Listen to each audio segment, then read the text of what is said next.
السلام عليكم ورحمة الله وبركاته. ازيكم عاملين ايه؟ يا رب تكونوا بخير. راجع لكم بفيديو جديد، وفيديو النهاردة مشتريات كده اشتريتها، حبيت ان انا اوريها لكم، وممكن افيد حد يكون عايز حاجة منها يعني ينزل يجيبها.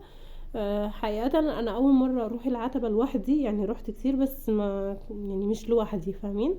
فاليوم ده كنت محتاجة اجيب حاجات، شوية حاجات من هناك، ونزلت انا جبت حاجات تانية غير اللي انا محتاجاها. لا، جبت حاجات اللي انا محتاجاها برضو، بس لقيت حاجات تانية الصراحة اسعارها كويسة.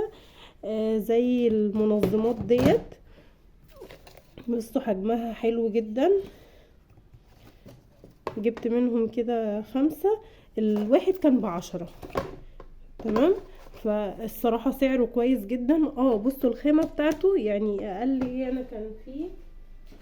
عايزة اوريكم بس الخامة ديت. بصوا الحجم ده انا كنت جايباه ب15، بس الخامة يعني امتن شوية من دي، بس ده برضو مش وحش، فاهمين؟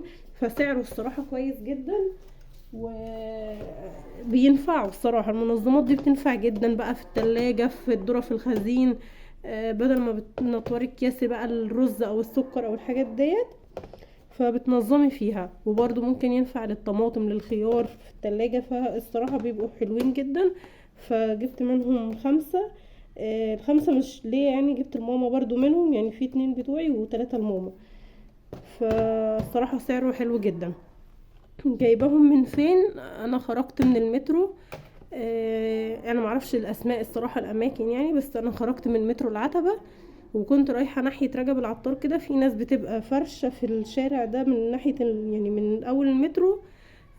كأني يعني مثلا ايه، هوصل للمسرح القومي، مش همشي ناحية وسط البلد، لا همشي الناحية التانية. هتلاقوا ناس كده بعد اللي هم بتوع صيانة الموبايلات، ناس فرشة بتبيع البلاستيكات يعني اي قطعة ب10. تمام.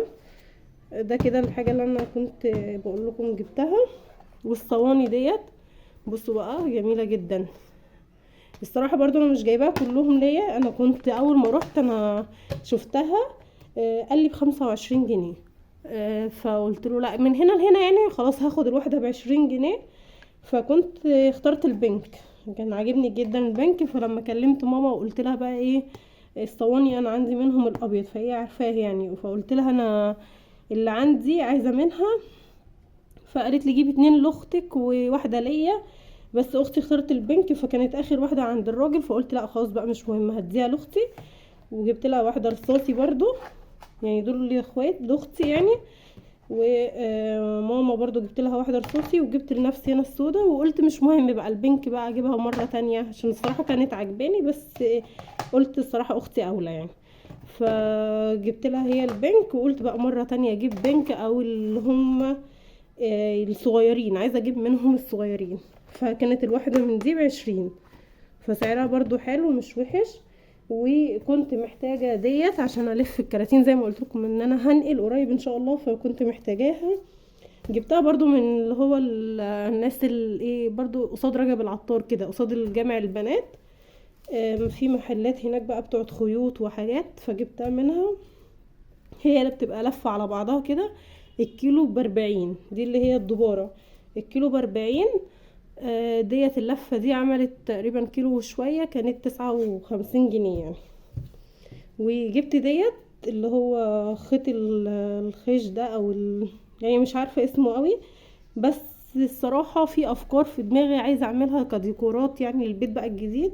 فان شاء الله هعمل معاكم ديكورات جديدة كده، او ديكورات قريب جدا هتعجبكم جدا بالخيط ده. كده دي الحاجات اللي جبتها. وفي هوريكم ايه تاني. جبت بقى براويز بمناسبة بقى يا جماعة البيت الجديد يعني، حابة يعني ايه اعمل ديكورات جديدة فيه. جبت البرواز ده كده، شايفينه؟ البرواز ده كان عامل 15 جنيه، شكله حلو. والبرواز ده برضو ده كان عامل 25 جنيه. فاسعارهم حلوة الصراحة، يعني المقاس ده عموما بيبقى عامل 15 وده 25. وكنت محتاجة برضو اللي هي الشنطة اللي بيتحط فيها البطاطين وكده. جبتها يعني هناك الناس اللي هي بتبقى فرشة على الرصيف او كده بيقولوا لك سعرها 55، من هنا لهنا يعني خدتها ب40. سعرها الصراحة عندي هنا في المنطقة اللي انا ساكنة فيها بتبقى 45، وما بيرضاش ينزل فيها حاجة خالص. فانا جبت واحدة من هناك، وكنت يعني اول ما جيت قلت يا ريتني جبت واحدة تانية. هوريها لكم برضو. اهي الشنطة اللي انا بقول لكم عليها هي دي اللي انا جبتها. انا عندي كذا واحدة جبتهم، يعني جبتهم اهم. دول كنت جايباهم من المنطقة هنا. الواحدة كانت يعني 45، وادالي واحدة على 42 بالعافية، فاهمين؟ عشان خدت بس منه 2. فديت كنت جايباها بقى من العتبة، قصاد كده الناس اللي بتفرش قصاد حمام التلات كده ب40 جنيه. بس هو طبعا بيقول لي 55 بقى وكده، فاهمين؟ بس لا، خدتها على 40. أه. بس عشان محتاجاها والله، ومحتاجة واحدة تانية. بس فيديو النهاردة كده خلص معايا. يا رب يكون عجبك. اتمنى تعملي لايك للفيديو واشتراك للقناة لو لسه ما اشتركتيش. والسلام عليكم ورحمة الله وبركاته.